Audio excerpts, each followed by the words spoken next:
Buenas tardes, compañeros. Nosotros somos el equipo 4. Está compuesto por Eric Robledo, Carlos Palacino y un servidor, Marco Antonio Leiva. Y en este caso vamos a abordar un tema particular que es el nuevo orden global, sus diferentes implicaciones y las diferentes maneras en las que la academia y la teoría han abordado estos temas. Como primer punto vamos a iniciar con una discusión, quizá con ideas un tanto más generales. Después profundizaremos sobre las distintas visiones del orden global.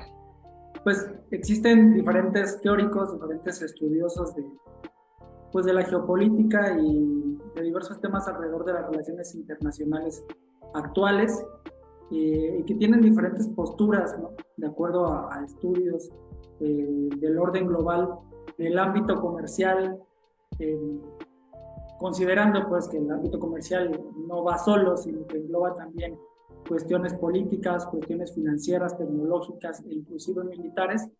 Eh, el tema del regionalismo se considera para algunos teóricos que está sustituyendo a algunas funciones de este organismo tan importante que bueno, todavía está vigente, que es la Organización Mundial de Comercio. Funciones de negociación y de atención a los intereses de los países miembros, ¿no?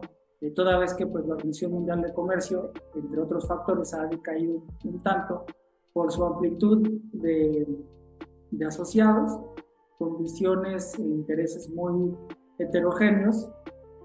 Como sabemos, pues hay naciones hegemónicas que le han dejado de prestar atención eh, porque ya no ven representados sus intereses.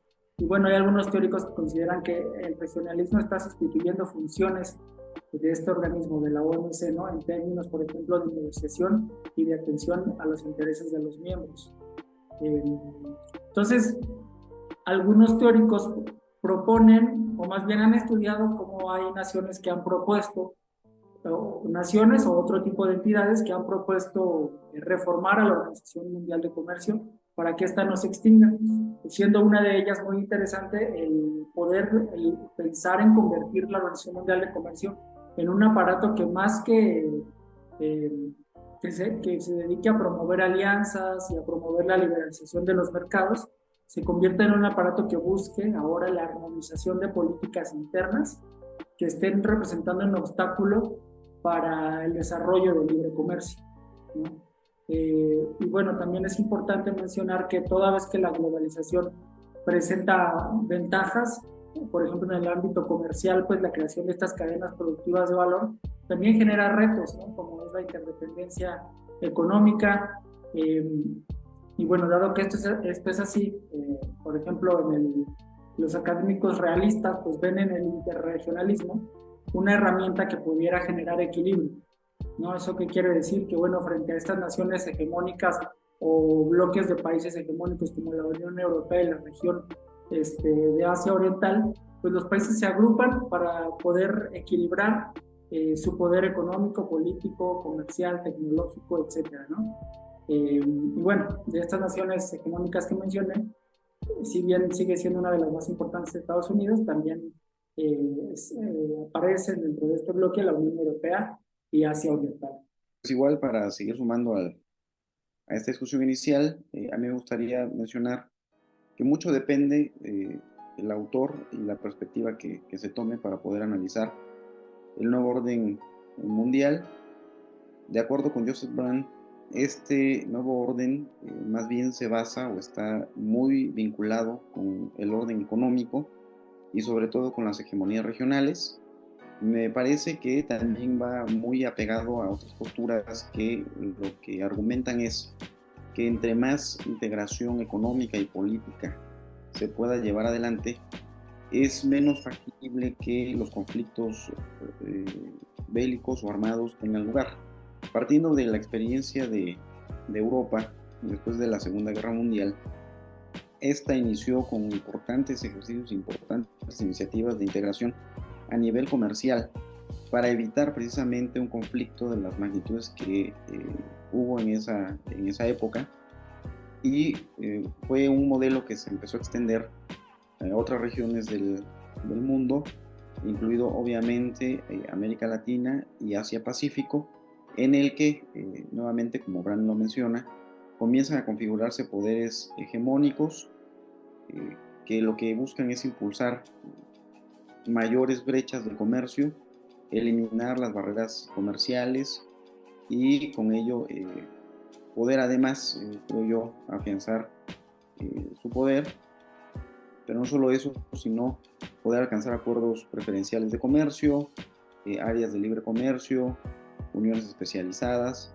y mercados comunes. Entonces, lo que Brand menciona, sobre todo tomando en consideración que el artículo que él escribe toma en consideración casos que parten de la década de los 80, 90 a la década del año 2000, es que muchas de estas integraciones regionales parten precisamente de la necesidad, primero, de evitar conflictos posteriores, y segundo, también para limitar el poder de las naciones hegemónicas. En este caso pudiéramos mencionar a Estados Unidos en un primer plano, pero que también en el caso de Asia-Pacífico pudiéramos mencionar a Japón en un primer lugar, al menos en temporalidad, pero que después, como lo estamos viendo ahora, ha sido sustituido por China, que también empieza a jugar dentro del tablero internacional. Buenas tardes, yo soy Eric Robledo y les voy a hablar un poco de lo que argumenta Andrew Gumbel en su texto Bloques regionales, orden mundial y nuevo medievalismo. ¿Sí? Bueno, en ese texto Andrew expone 4 paradigmas de orden mundial. El primero se denomina un mundo sin fronteras, ¿no? Para quienes son amenos a este paradigma, el rol que juegan los estados dentro de una economía global o una economía global es más que nada servirle a estas empresas transnacionales, estas ONGs, a estos nuevos actores que están ganando mucho poder dentro del terreno social, cultural, económico sobre todo. Es como abrirles las puertas y dejar que ellos se encarguen del sistema económico, ¿no? Entonces el Estado se encuentra sublevado en este nuevo paradigma. Entonces el Estado tiene que ajustar su sociedad y su economía a los requisitos cambiantes que exige esta nueva economía global, o de lo contrario se expone a quedar marginado o empobrecido, ¿no? Como ante estas nuevas tendencias. Y la crítica que se le hace a este paradigma es que los propios mercados mundiales carecen de esta gobernanza que por ahora le brindan los estados, ¿no? Esta gobernanza interna. Entonces siguen necesitando de estos estados, ¿no? De estos estados que les dicten un poquito estas normas de actuar. Y también otra crítica que se le hace es que desde esta perspectiva los estados pues es que los estados siguen operando una economía internacional más que una economía global. Los estados hoy día son quienes siguen dictando las normas de esta economía. El segundo paradigma que plantea Andrew es el de los bloques regionales, ¿no? Estamos viendo cómo surgen estos bloques regionales y como la Unión Europea, el Tratado de Libre Comercio en Asia, ¿no? Desde esta perspectiva, la premisa es que la nueva economía mundial tiene fundamentos regionales y nacionales. Desde este paradigma, la globalización crea nuevas estructuras políticas, más que erosionar las estructuras políticas estatales, generan nuevas estructuras políticas. Eh, una, una crítica que se le hace a este paradigma es que se basa en la premisa que tienen los institucionalistas liberales, ¿no? Que es que los estados tienden más a cooperar que a hacer la guerra. Que es cierto, pero es cierto hasta cierto punto. Es cierto si bien no se está disputando el territorio o los recursos naturales que hay en la región, pero si es así, más bien hay un estado que es el que domina y tiende a imponer sus reglas, sus leyes o hasta invadir, ¿no? Y el tercer paradigma que Andrew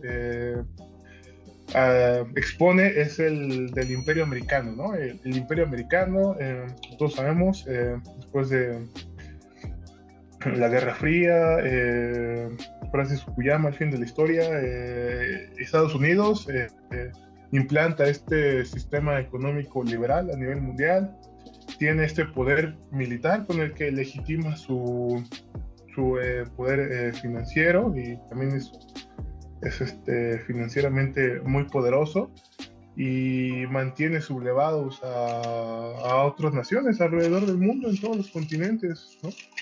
La crítica que se le hace a este argumento es que Estados Unidos no tiene estas características de imperio que han tenido naciones que lo han precedido y que se han catalogado como imperios.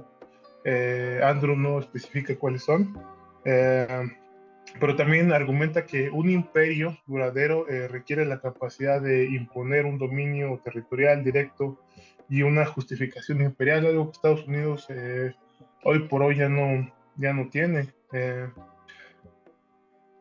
Más bien Estados Unidos tiene que ya negociar y cooperar con otras naciones alrededor del mundo para poder alcanzar estos metas, estos objetivos que tienen de, de dominación. Y por último, el autor expone el, este paradigma que tienen algunos teóricos, que es que estamos en un nuevo medievo, ¿no? Este paradigma se basa, es una metáfora más que nada, este último paradigma, es una metáfora con la que se trata de hacer esta comparación, ¿no? Entre lo que fue el sistema medieval en Europa y lo que es el sistema mundial hoy día, ¿no? Este paradigma nos sirve más que nada para hacer esa comparación en qué cuestiones se mantienen, qué cuestiones políticas, económicas, ideológicas mantienen y se permean y cuáles otras han cambiado, ¿no? Sin embargo, el medievo era más que nada un sistema ideológico, cultural, ¿no? Y político. Como que descarta esta faceta económica, o sea, como no se puede hacer como esta comparación económica a nivel internacional que tenemos hoy día, ¿no? Con estos mercados mundiales interconectados y este nivel de globalización que tenemos hoy día, ¿no? Y otra crítica que se le hace a este paradigma es que el sistema estatal moderno carece de una base teórica, de una base teocrática, perdón, eh, salvo algunas excepciones, ¿no? No tenemos como este poder ideológico tan fuerte como lo teníamos en el medievo. Y básicamente eso es lo que expone Andrew Gumbel en su texto. En esta segunda sección vamos a abordar el argumento de un mundo de bloques en los años iniciales a la posguerra. Recordemos que en los años 90 la economía mundial se desarrolló en tres núcleos, ¿no? En tres grandes bloques, que eran la Unión Europea, Norteamérica y Asia. Bueno, como bien lo mencionas, y como ya lo habías mencionado en el punto inicial, lo cierto es que el nuevo orden global transita necesariamente por la conformación de bloques comerciales, y en ese sentido, Joseph Brandt me parece que es el que mejor aborda este punto en particular, que tiene que ver con la integración de los bloques comerciales en los años iniciales a la Guerra Fría, más bien post-Guerra Fría. Y como muchos recuerdan, bueno, la Guerra Fría termina con la caída del telón de acero, es decir, con el muro de Berlín y con la implosión de la Unión Soviética a finales de la década de los 80, inicios de los 90.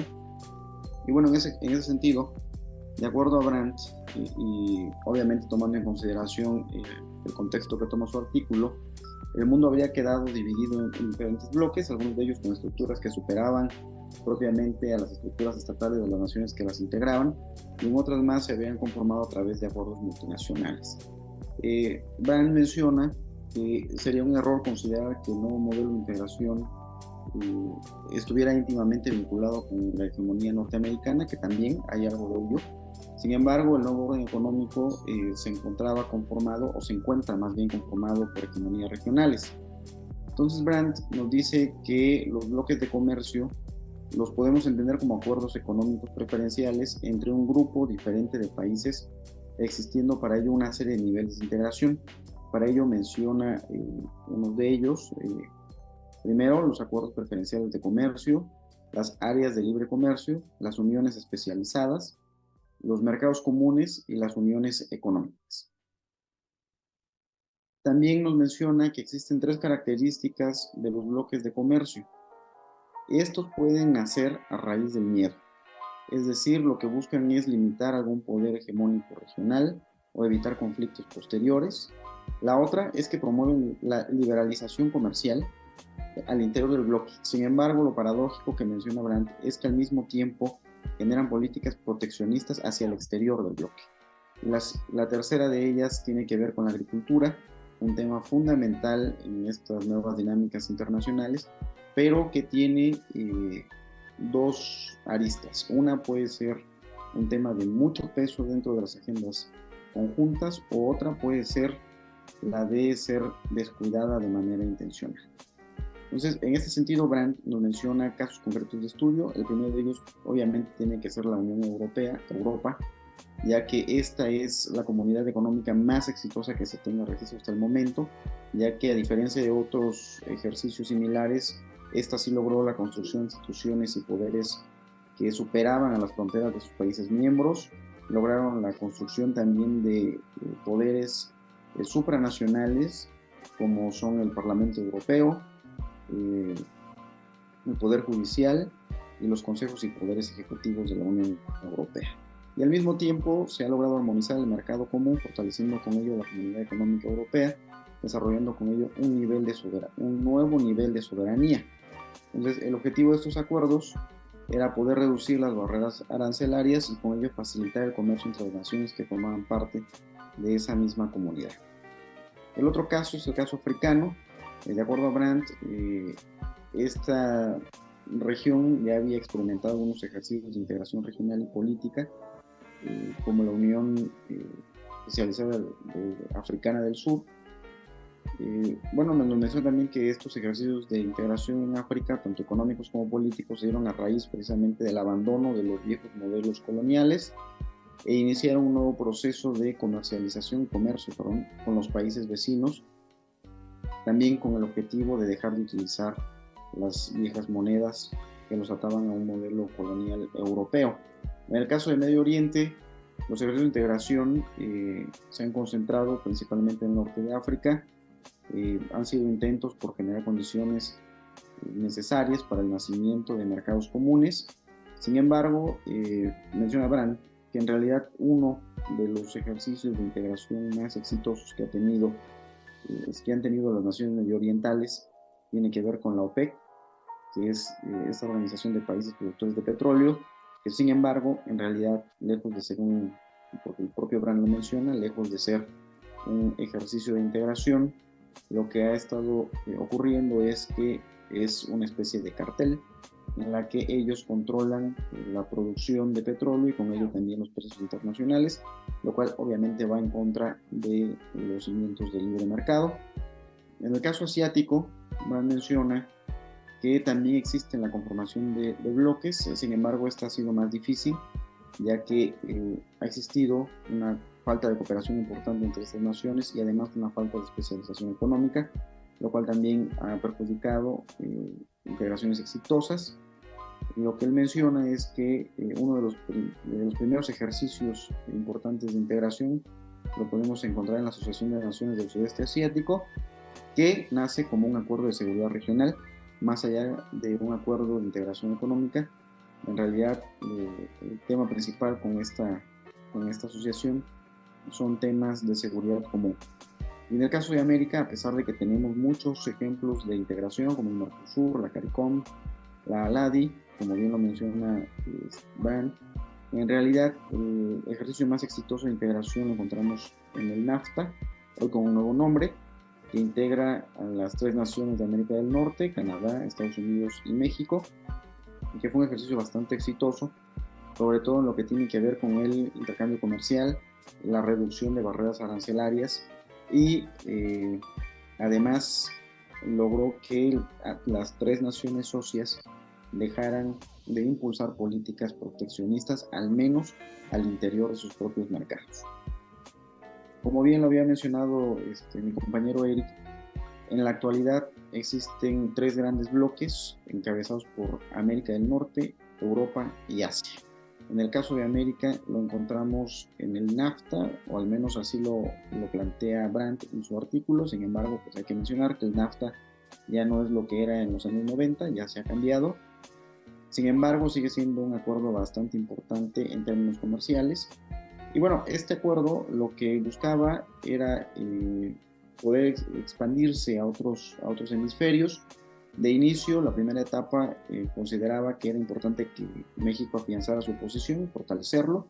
La segunda incluía a los países del Caribe y finalmente lo que se buscaba era que primero englobar a la gran mayoría de países del hemisferio y después hacer que el NAFTA se expandiera también al Pacífico, tomando como cabeza de puente, por decirlo así, a Australia.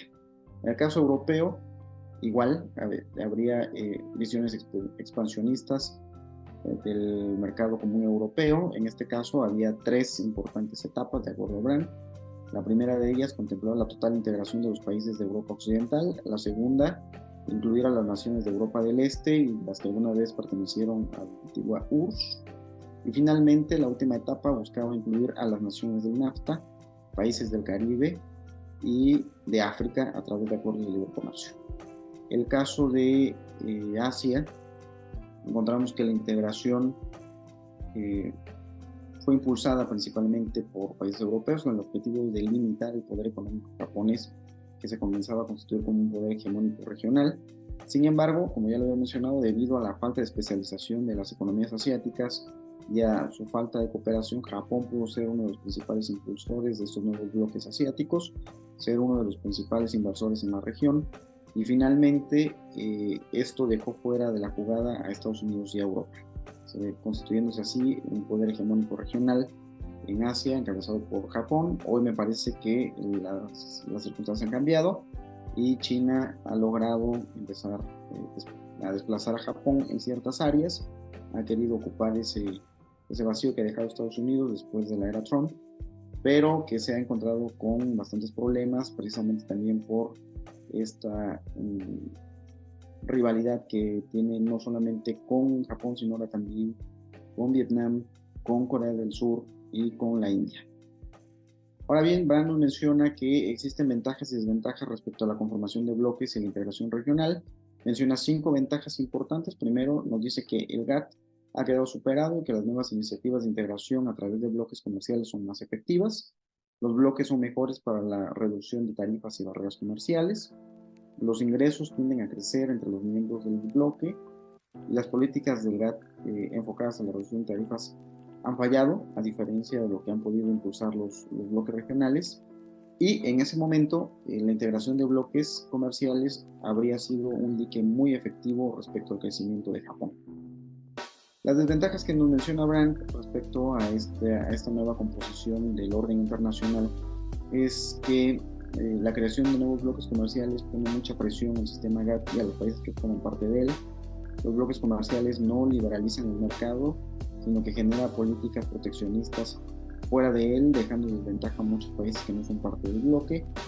Afectan de manera importante precisamente a los países pobres y con mayor necesidad de comercio, y limita la cantidad de bienes y servicios dentro del bloque, en perjuicio de productores diferentes mucho más eficientes. Finalmente, respecto al tema de la agricultura en este nuevo orden internacional, nos menciona que este se ha visto expuesto obviamente a las diversas políticas de liberalización de los países que forman parte de un bloque en particular.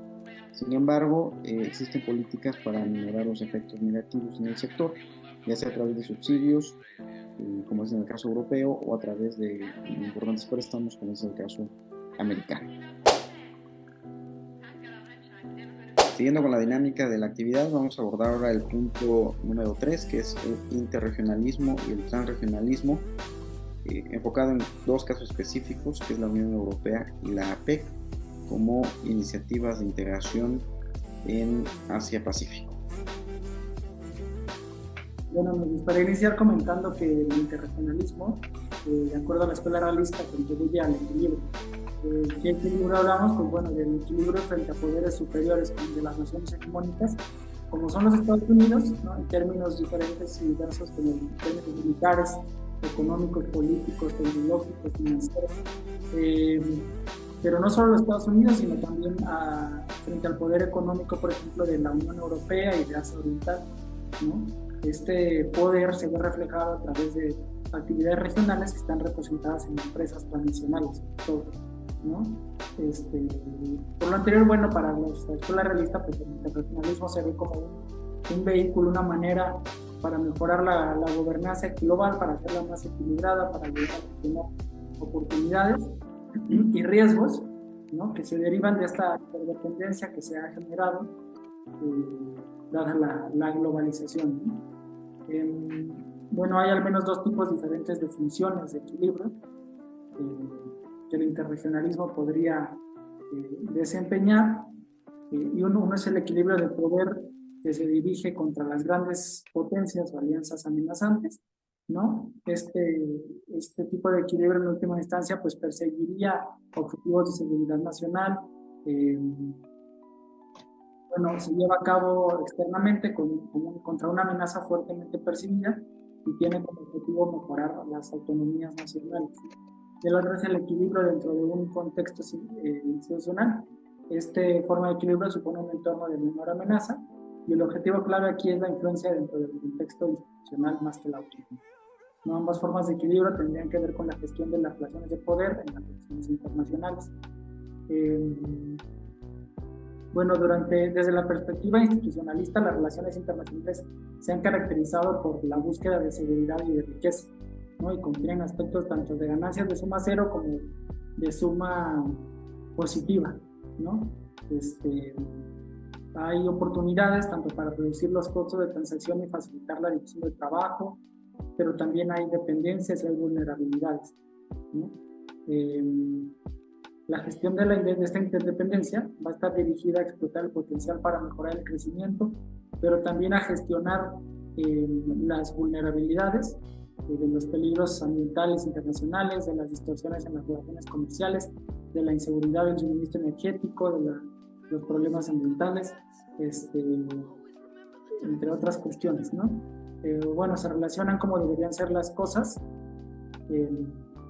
es decir, que para trabajar persiguiendo este equilibrio se piensa en cómo deberían ser las cosas, no solo en cómo son, ¿no? Esto desde una perspectiva constructivista.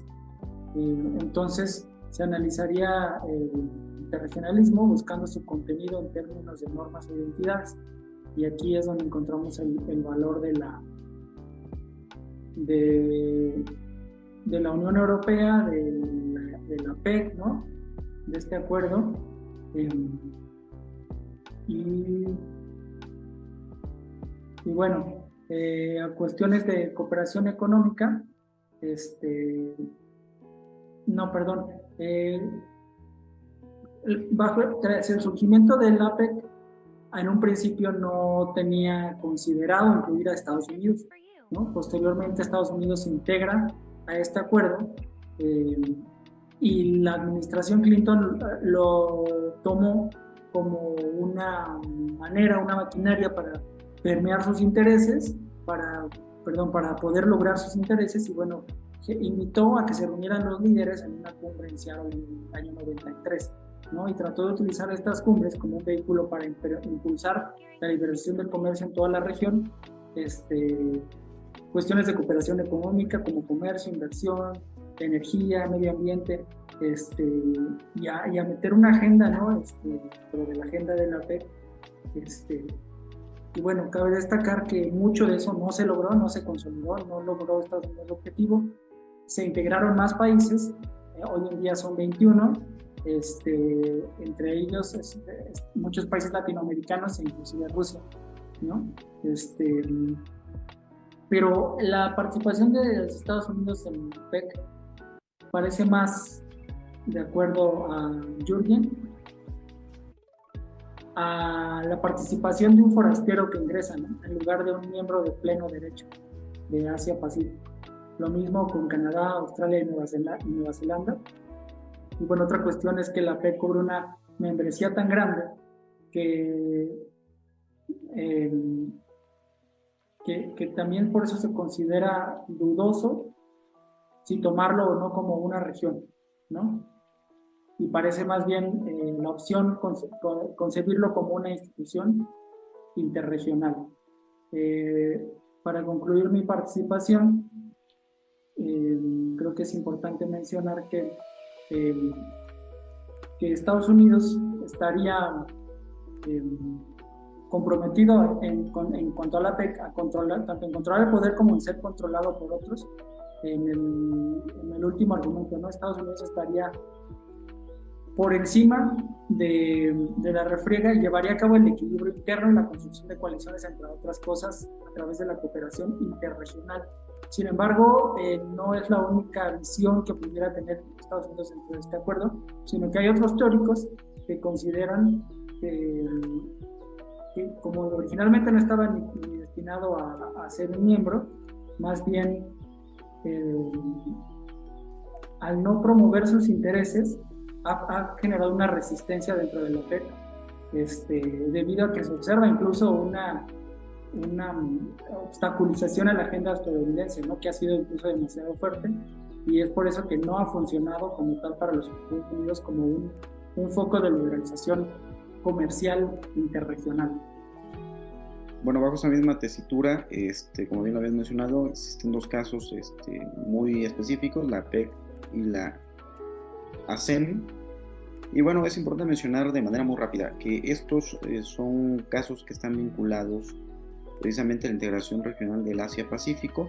Como bien lo habéis mencionado, la PEC es uno de los foros más importantes.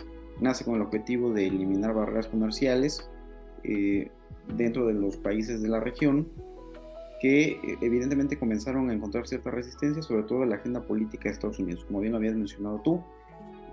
Y sobre todo Japón es el país que empieza a ganar mayor relevancia en este sentido, porque es uno de los países que empieza a liderar esos esfuerzos para aumentar la integración de la región a través de las negociaciones tendientes a una mayor liberalización de los mercados asiáticos. Además de ello, también es importante mencionar que la PEC también cuenta con la participación de China. Se logró que hasta cierto punto la alianza lograra un grado de institucionalización. Sin embargo, es importante notar que estos esfuerzos no solo se concentraron en temas exclusivamente económicos, sino además también comenzaron a configurarse agendas de seguridad conjunta, sobre todo después de los atentados terroristas del 11 de septiembre en Estados Unidos, que es cuando la administración Bush empieza a presionar de manera más activa que la alianza se integre a una lucha en contra del terrorismo.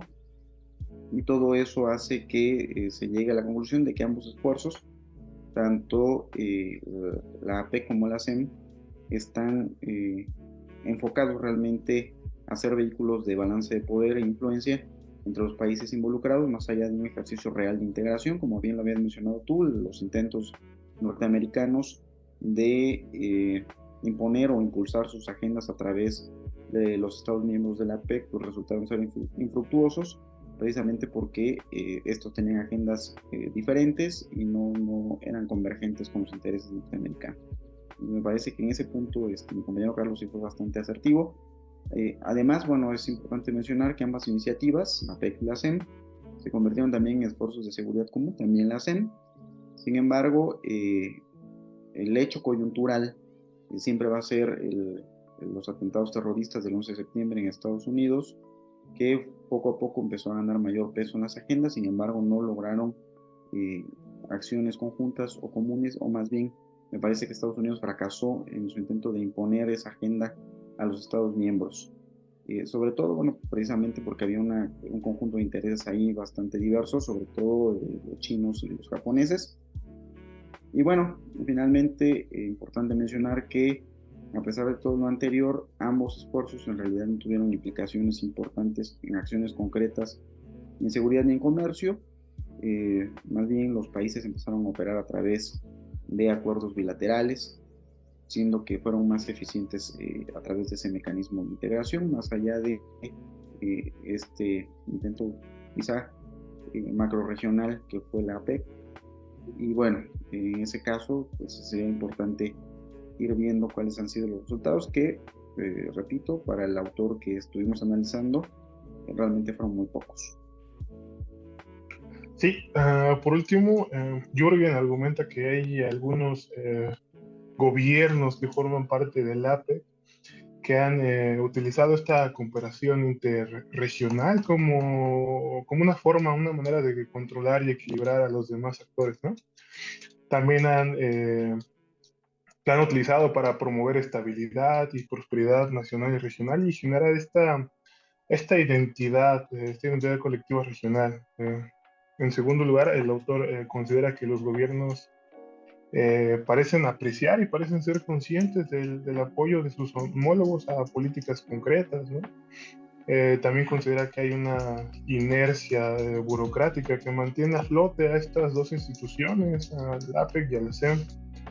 Y por último, Jürgen considera que la principal razón de que los gobiernos y los grupos de presión asistan a estas reuniones interregionales es más que nada para resolver estas cuestiones bilaterales, ¿no? Es decir, para alcanzar estos acuerdos, estos resultados concretos que tanto buscan.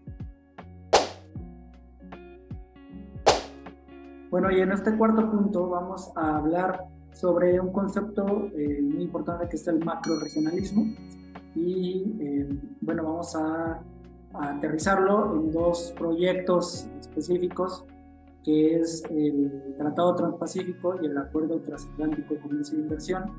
Y pues para finalizar vamos a complementar un poco con el tema de la lucha estratégica que existe entre Estados Unidos y China. Bueno, el macroregionalismo es un fenómeno que se ha estado observando en estos acuerdos comerciales, políticos, económicos, tecnológicos, ¿no? Que agrupan a una gran cantidad de naciones y que tiene repercusiones en diferentes aspectos de la vida interna, tanto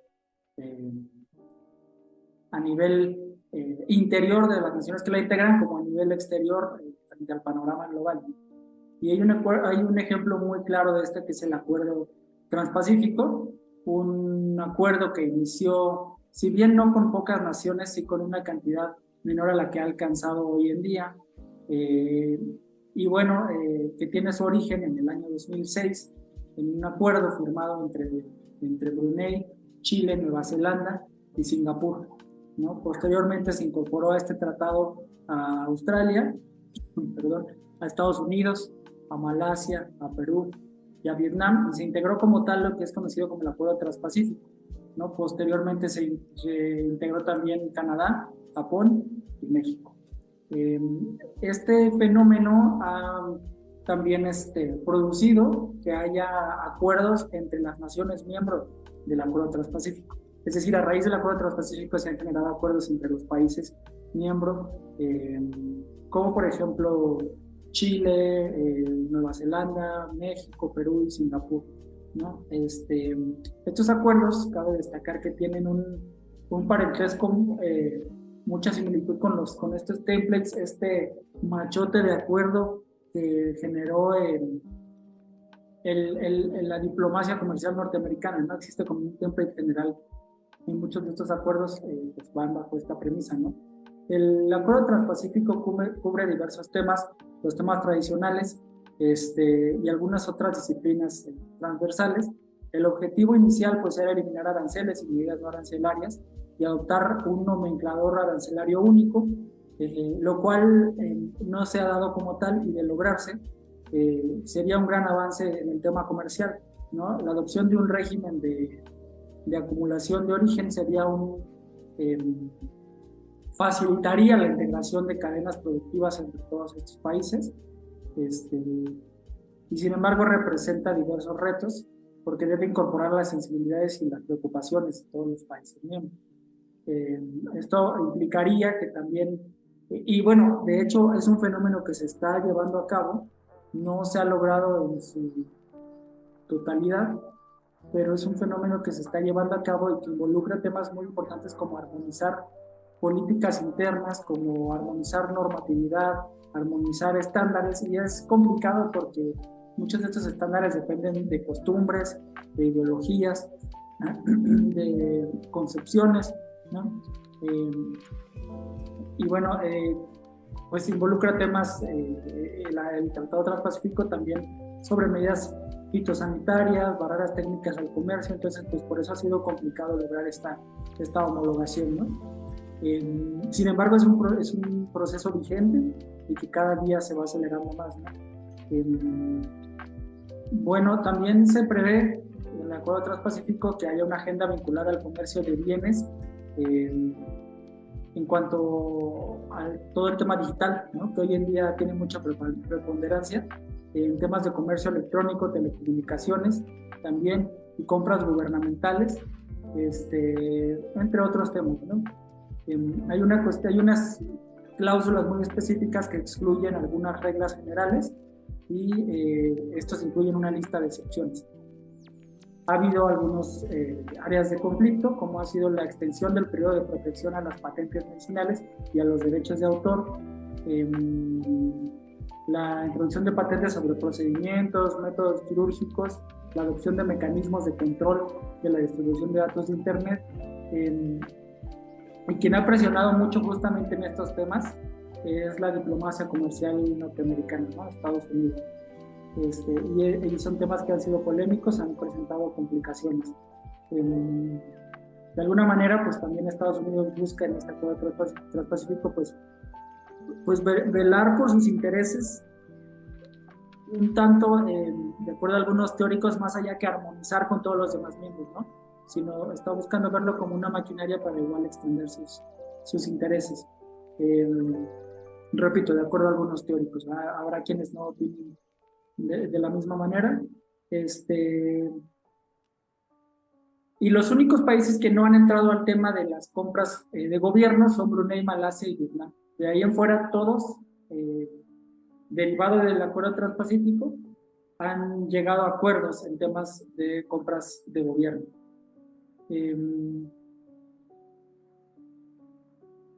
Bueno, las negociaciones del Acuerdo Transpacífico han evidenciado conflictos de intereses en diferentes áreas, pero también existe una base común, un buen número de participantes y un carácter, cierta similitud, ¿no? En los intereses, cierta homologación se ha logrado a través de ellos.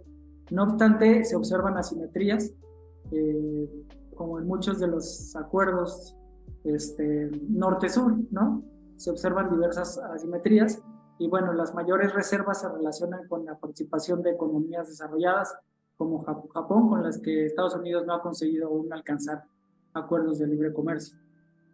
Hablando del Acuerdo Transatlántico de Comercio e Inversión, es otro esfuerzo para generar acuerdos. Quienes intervienen pues son los Estados Unidos y la Unión Europea. Se formó a través de grupos de interés y think tanks de la comunidad transatlántica, y bueno, Este acuerdo fue clave, ¿no?, para otros regímenes regionales, y para el propio régimen del comercio multilateral ha sido pues un factor clave, y se basa en tres premisas.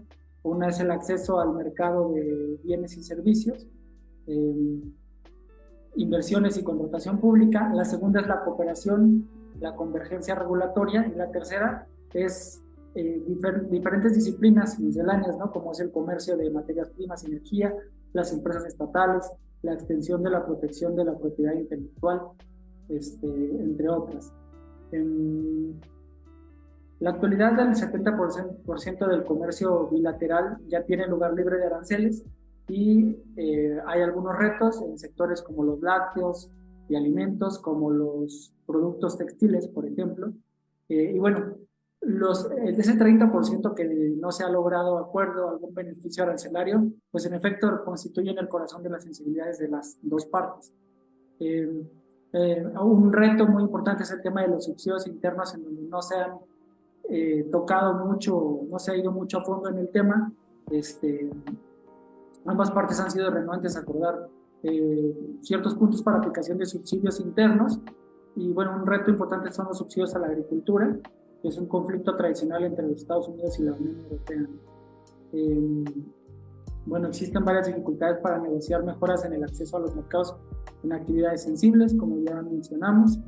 Uno importante también es el tema de los servicios audiovisuales, que es un objetivo prioritario de los Estados Unidos, y es una particular defensa, ¿no? Es un tema en el que ha defendido mucho por parte del lado europeo. Es importante mencionar también que las disciplinas en materia de inversiones se han intentado resolver problemas de acceso y de incertidumbre jurídica para los inversionistas de los países desarrollados con actividad en los países en desarrollo. Sin embargo, esto no se ha visto al revés, es decir, los países en desarrollo no han encontrado el mismo apoyo, ¿no?, en temas de certidumbre jurídica que lo que han tenido los países desarrollados, ¿no? Es importante también mencionar que existen áreas de conflicto, como la legislación norteamericana de Buy American, y la dificultad para extender los compromisos adoptados a nivel federal hacia las unidades subnacionales de gobierno. Esto en temas hablando de compras de gobierno, ¿no? Es decir, que ha sido complicado extender a los gobiernos subnacionales los acuerdos que se han generado a nivel federal, ¿no?, por decirlo de alguna manera. Y bueno, en realidad el acuerdo transatlántico de comercio e inversión ha funcionado bien, recoge muchos de los temas del nuevo regionalismo y del regionalismo del siglo XXI, que también están incorporados en la agenda del Acuerdo Transpacífico. Sin embargo, a diferencia de ese Acuerdo Transpacífico, las áreas conflictivas difícilmente pueden resolverse con base en soluciones asimétricas características de los acuerdos Norte-Sur, como ya mencioné. En este caso, por tratarse de dos países, o bueno, en el caso de la Unión Europea, un bloque pues que representan, en teoría, ¿no?, naciones desarrolladas. No hay duda que de concretarse o de fortalecerse este acuerdo transatlántico, revitalizaría la Alianza Atlántica, que pudiera ser el eje de la gobernanza del sistema de comercio internacional, ¿no?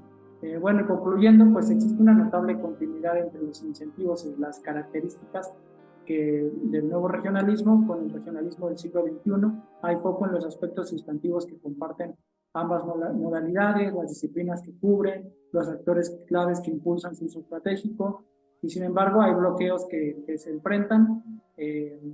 Hay un bloqueo frente al régimen multilateral en relación al interregionalismo.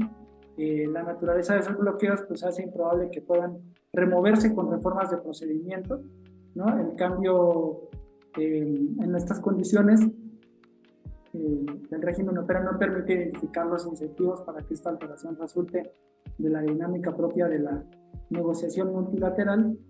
Y bueno, ambas negociaciones, ambos acuerdos muestran diferencias sustanciales que influyen sobre sus perspectivas, ¿no? El Tratado Transpacífico es asimilable a una negociación asimétrica tradicional de tipo norte-sur, mientras que el Acuerdo Comercial de Comercio e Inversión enfrenta los obstáculos derivados del conflicto entre intereses organizados de dos naciones desarrolladas, de patrones regulatorios que encuentran un fundamento tanto en intereses sectoriales como en preferencias sociales disímiles, ¿no? Las perspectivas de conclusión exitosa de este acuerdo transatlántico parecen un poco sensibles, ¿no? Con unas preferencias heterogéneas que caracterizan pues esta relación entre los Estados Unidos y la Unión Europea, ¿no? No es esto de modo de ninguna manera evidente de que el incentivo y la probabilidad de reconstruir un liderazgo atlántico se pueda lograr, ¿no? Como que se conoció en el pasado. Pero bueno, finalmente el acuerdo también está en proceso y pues digo, en varias aristas ha funcionado de una buena manera. Bueno, quizá nada más sumando un punto particular a este punto, es respecto a la lucha estratégica que hay entre Estados Unidos y China.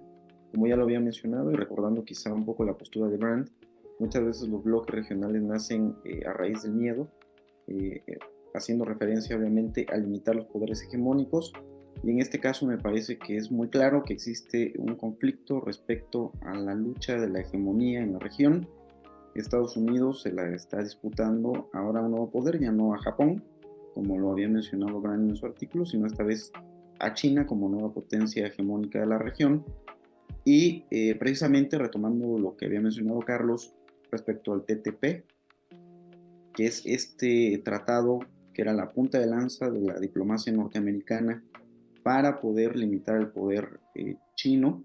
Hay que recordar que en este acuerdo China no estaba incluida, y sí, sin embargo, estaban incluidos varios países que les interesaba limitar el poder hegemónico de este país.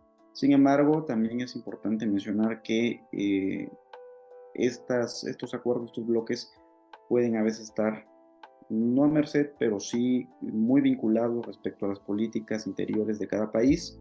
Recordemos que después de la elección de Donald Trump, porque el TPP fue una iniciativa del gobierno de Barack Obama, una vez que Trump inicia su gobierno, se implementan políticas más proteccionistas y Estados Unidos sale del acuerdo, dejándolo sin fuerza.